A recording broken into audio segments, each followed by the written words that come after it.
चौसठ योगिनी गावत नृत्य करत भैरू बाजत ताल मृदंगा अरु बाजत डमरू।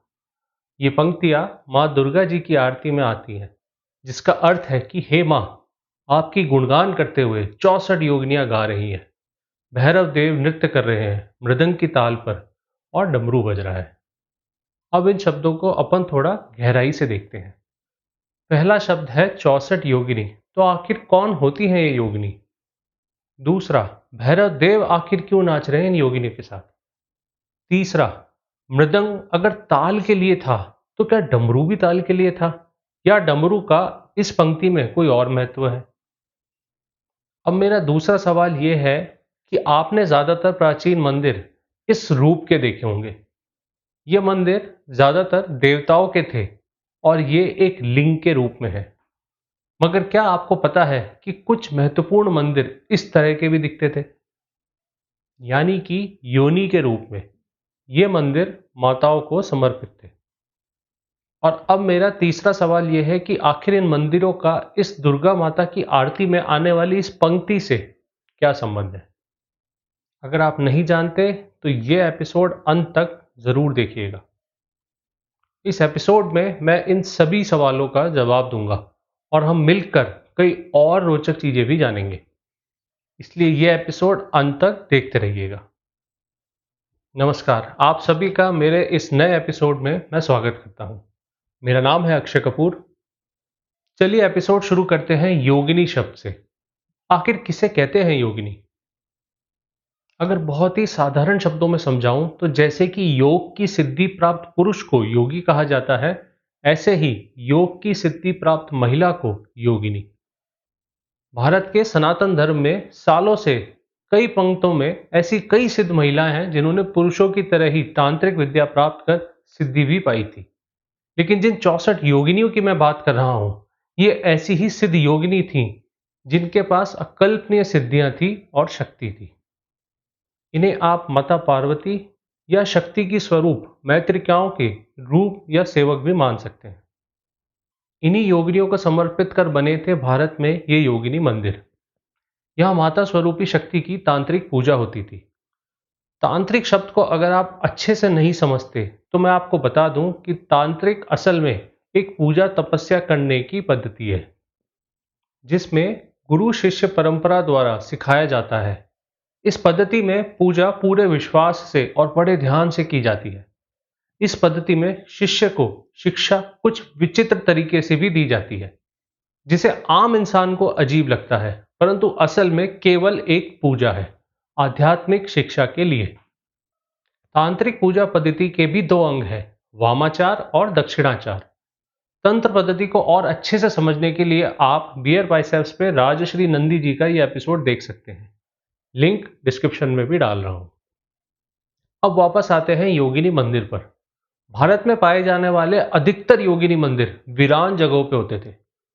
इसकी वजह यह भी थी कि यहाँ पे की जाने वाली पूजा एक उच्च स्तर की रहस्यमयी तांत्रिक पूजा होती थी और केवल उच्च स्तर के तांत्रिक सिद्धक ही अपने गुरु के मार्गदर्शन में इस पूजा को करते थे। लोग इस पूजा के समय विघ्न न डालें और ना ही इससे डर जाएं, इसी वजह से ये मंदिर वीरान जगहों पे होते थे और पूजा भी रात में की जाती थी। इन मंदिर की जानकारी भी ज्यादा नहीं फैलती थी और ज्यादातर गांव में इन्हें पवित्र स्थान के रूप में देखा जाता था। तांत्रिक और रहस्यमयी वजहों से लोग इस मंदिरों से डरते भी थे और इसलिए यहाँ जाना वर्जित भी होता था। ऐसा माना जाता था कि योगिनी का श्राप लग सकता है, इसीलिए लोग नहीं जाते थे और ना ही इन मंदिरों के बारे में ज्यादा बात करते थे, बताते थे। मगर हाँ, ये भी मानते थे कि ये मंदिर इनके गांव की रक्षा भी करते हैं। अच्छा, जरूरी नहीं है कि इन सभी योगिनी मंदिर में 64 योगिनी ही थी। कुछ मंदिरों में 81 और कुछ में 42 योगिनियां भी पाई जाती हैं। नामावली वो किताब है जिनमें इन सभी योगिनियों के नाम लिखे हुए हैं। कहते हैं तांत्रिक विद्या में 8 प्रमुख सिद्धि पाने के लिए इन योगिनियों की पूजा की जाती थी। परंतु यहां मैं ये भी बता दूं कि हर सिद्धि पाने के लिए घोर तपस्या चाहिए होती थी। एक कठिन तप के मार्ग पर चलना होता था और अपने आप को इन सिद्धियों के लायक बनाना होता था। लेकिन इन सिद्धियों के गलत उपयोग पे योगिनी इन सिद्धियों को साधक से छीन भी सकती थी और श्राप भी दे सकती थी।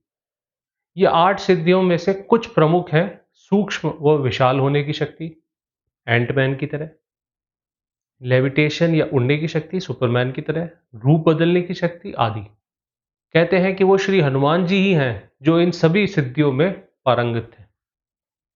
अब वापस आते हैं मंदिरों पे और अब बात करते हैं कि आखिर भारत में कहाँ कहाँ है ये प्रमुख योगिनी मंदिर। पहला, हीरापुर उड़ीसा। दूसरा, बालनगीर मंदिर, ये भी उड़ीसा। तीसरा, मिथाली मंदिर, मध्य प्रदेश। और चौथा, बेदाघाट मंदिर, मध्य प्रदेश। इसके अलावा दक्षिण और उत्तरी भारत में भी है योगिनी मंदिर। अब देखते हैं कुछ प्रमुख योगिनी की तस्वीरें। शिव के गणों की तरह ये योगिनी भी अलग अलग रूप में दिखती है। सिंह मुख यानी कि शेर जैसा मुख और महिला का शरीर, खरगोश मुख, सर्प मुख आदि।